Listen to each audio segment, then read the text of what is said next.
Hai, nama saya Amar.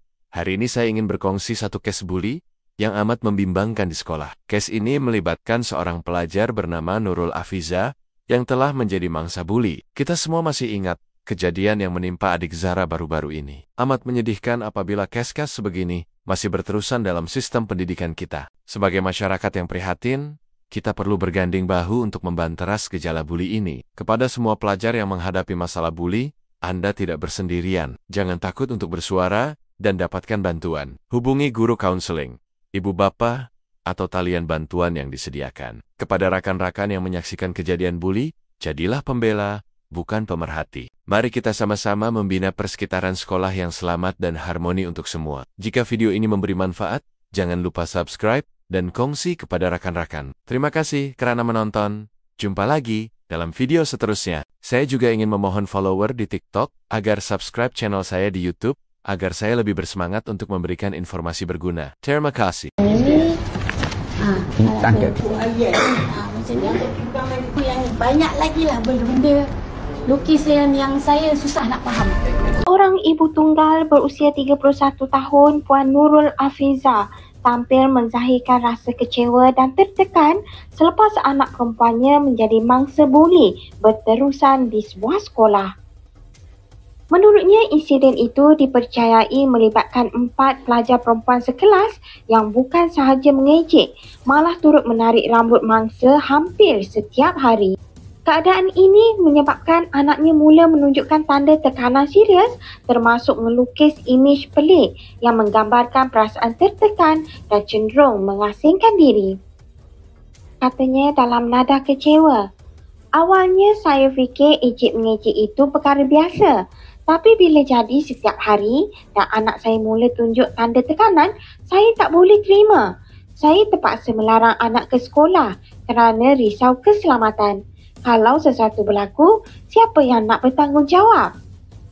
Apa yang lebih merisaukan, anak Puan Nurul pernah mencederakan diri sendiri akibat tekanan. Walaupun pihak sekolah memberi jaminan untuk menasihati pelajar terlibat, masalah dikatakan tetap berulang seolah-olah tiada tindakan serius yang diambil. Kes ini telah mendapat perhatian Persatuan Pengguna Islam Malaysia PPIM yang menganjurkan sidang media bersama keluarga mangsa.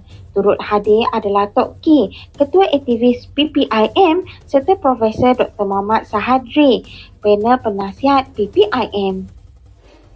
Menurut Tok Ki, aduan kes buli semakin meningkat selepas talian khas Anti-Bully Center diaktifkan dan orang ramai digesa untuk melaporkan segera jika berdepan situasi serupa.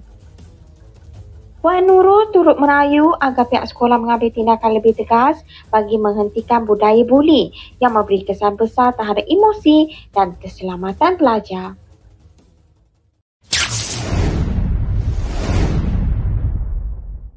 Yang inilah anak saya lukis. Yang ini Tangkap. maksudnya yang banyak lagi lah benda-benda lukisan yang saya susah nak faham. Sebelah balik yang dia kata kelar tangan tadi kita tak boleh buka lagi. Ada. Tunjuk tangan sikit. Yang inilah Yang macam ni. 3 garisan. Ada 3 garisan. Ni kesan lama lah. Anak saya bagi tahu yang dia kena ejek, kena tarik rambut lah. Lepas tu kita ada juga call guru disiplin. Kita bertanya, kenapa kes ni masih berulang lagi? Anak saya ada bertemu dengan cikgu ni. Tapi cikgu ni ada, dia tahulah yang anak saya kena beginilah ke semua. Lepas tu saya tak tahulah yang anak saya ni dah jadi tahap medical. Dia lukis gambar yang pelik-pelik. Lepas tu baru kita bertindak dengan cikgu tu. Kita tanya, gambar apa yang anak saya lukis? Lepas tu cikgu tu seolah-olah dia ambil benda ni tak serius sangat lah.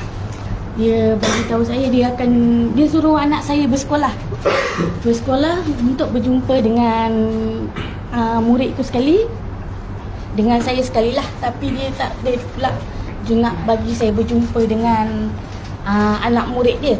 Dia berkata dengan saya, kalau saya nak berjumpa dengan anak murid tu, kena ikut SOP. Sedangkan anak saya kena begini tak adalah ikut SOP. Sampai gelar tangan dia sendiri. Jadi saya tak boleh terima lah sama benda tu.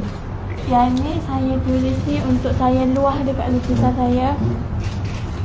Saya stres, penat dan serabut. Serabut sebab hari-hari kena ejek. Lepas tu kena macam asingkan daripada kawan-kawan. Yang ejek tu orang yang sama ke ataupun orang yang berbeza-beza? Orang yang sama. Orang yang sama. Berapa orang? 4 orang. 4 orang. Adakah lelaki ke perempuan? Perempuan. Perempuan. Sama satu kelas ke? Satu kelas. Ya. Puan ada pergi jumpa cikgu kan? Sebelum kes pertama ada. Itu apa kata cikgu yang kes pertama? Dia bagi tahu saya kita akan bertindak lah. Kita akan panggil budak-budak ni, kita akan bagi dia ni lah, bagi kira ibaratkan bagi nasihat. Itu kes pertama berkenaan dengan apa?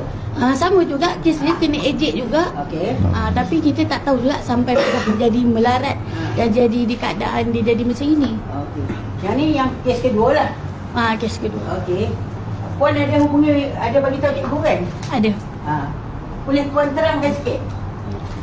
Ada juga saya masa hari Jumaat 12 hari bulan tu lah, masa nak cuti sekolah, saya ada bagi tahu, saya recall apa semua kan, dia ada bagi tahu.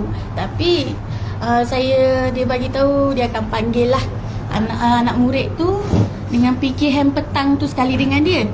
Tapi masa tu kita tak tahu yang lukisan ni saya tak nampak lagi lah. Selepas selang dah nak habis cuti sekolah tu baru kita nampak yang lukisan ni. Baru kita WhatsApp dengan cikgu tu, seolah-olah cikgu tu macam tak ambil berat lah. Tak ambil berat sangat lah. Cuma dia paksa saya, suruh anak saya ni sekolah dengan saya sekali berjumpa. Kalau saya berjumpa sekali pun macam benda ni tetap juga sama. Yang inilah yang pertama saya nampak. Lepas tu barulah dia ni bagi tahu saya yang dia ni tekanan, kena ejek dekat sekolah. Saya ingatkan dia ejek tu hanya sekali saja.